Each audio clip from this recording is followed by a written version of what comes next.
I made this part of the book, so I'm going to give away the ending. In the book, after he'd been divorced from Brooke Shields, he's talking to his friend about asking out Steffi Graf, and he's really nervous, and he tells his friend, give me a pep talk.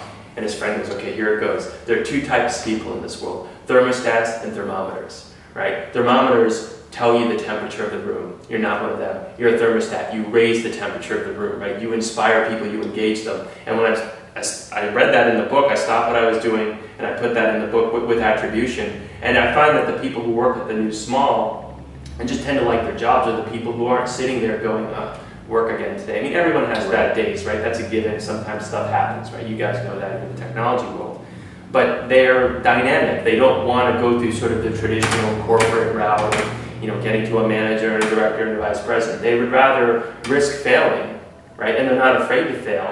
It's this sort of combination of people and technology, because the technologies are out there, but if you know that you're going to get reamed by your boss for doing something, you're probably not going to do it. But if your boss encourages the kind of culture, and your colleagues do too, of experimentation, of seeing what's out there, of using a 20% rule, whatever you want to say, then you know what? You're going to fail a lot, but you might come up with that idea that people go, wow, that's amazing.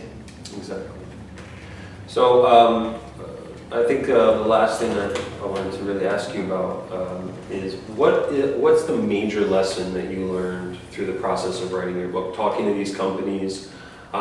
Is there one really strong takeaway that resonates? I don't know everything, and I never thought that I did, but talking to these companies and learning about different technologies was amazing. There's a dentistry office down in Richmond, Virginia. I didn't know the first thing about dental management practice software, whether or not it was open source. Mm-hmm.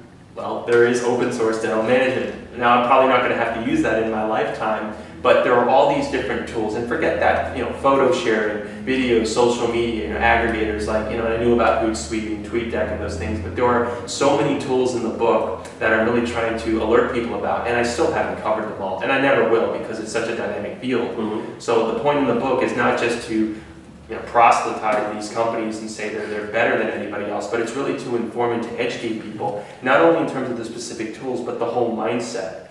And I try to make the point in the book, to answer the other part of your question, that there is no one right way of doing things. For every company that says we need to do everything in the clouds, for whatever reason, there may be a company that says, you know what, that's not right for us. Mm-hmm. And that's okay. It's not necessarily trying to convince people that they absolutely need to use Twitter or Facebook. I really can't think of a good reason that you wouldn't want to use it, but there are different ways to use these tools. Some are more effective than others, and the way that I wrote the book, it really does tell these lessons. It's not preach. Talking before about Malcolm Gladwell, who's one of my favorite authors. Mm-hmm. He tells great stories, and I think that although the technologies are much different than they were 25 years ago, when the publishers sort of had their heyday, telling stories is still the best way to communicate with people. So it's not a marketing book, it's a collection of stories about companies doing some really great things.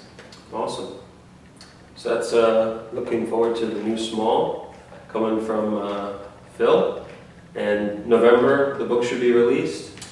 Come hell or high water. Come hell or high water. All right. So thanks so much for talking to us, Phil. Okay. Okay. Thank you.